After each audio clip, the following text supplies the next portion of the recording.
ప్రకాశం జిల్లా దర్శి నియోజకవర్గంలో తెలుగుదేశం, బీజేపీ, జనసేన కూటమి ఉమ్మడి అభ్యర్థి గొట్టిపాటి లక్ష్మి ఎన్నికల ప్రచారం శనివారం ఉదయం అద్దంకి రోడ్లో గల వినాయక గుడి వద్ద పూజలు నిర్వహించి ప్రచారంలో పాల్గొన్నారు. ఇంటింటికి తిరుగుతూ తెలుగుదేశం ప్రభుత్వం ఇచ్చిన హామీలను ప్రజలకు వివరించారు. ఈ కార్యక్రమంలో దర్శి మాజీ ఎమ్మెల్యే నారపుశెట్టి పాపారావు మరియు దర్శి నగర పంచాయతీ చైర్మన్ నారపుశెట్టి పిచ్చయ్య మరియు పార్టీ నాయకులు, కార్యకర్తలు పాల్గొన్నారు.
గొట్టిపాటి లక్ష్మి గారి నాయకత్వం, గొట్టిపాటి లక్ష్మి గారి నాయకత్వం, నారపుశెట్టి పాపారావు గారి నాయకత్వం, గొట్టిపాటి లక్ష్మి గారి నాయకత్వం.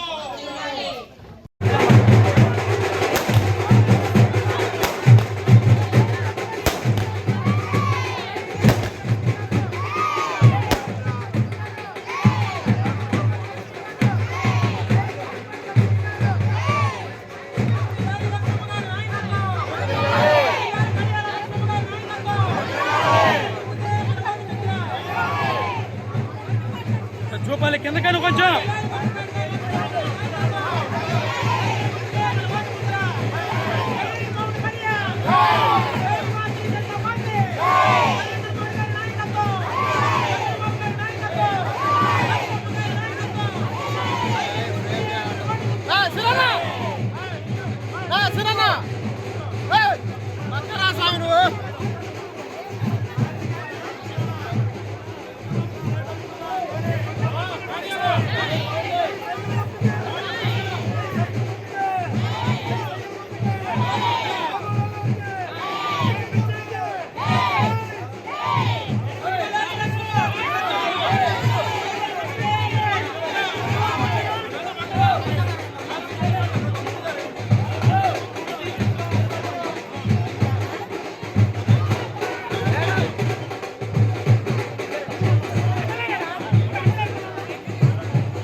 పాపారావు గారి ఆధ్వర్యంలో ప్రతి ఒక్కరికి సూపర్ 6 పథకాలను వివరిస్తూ ఉమ్మడి అభ్యర్థిగా, కూటమి అభ్యర్థిగా అందరి సహకారాలతో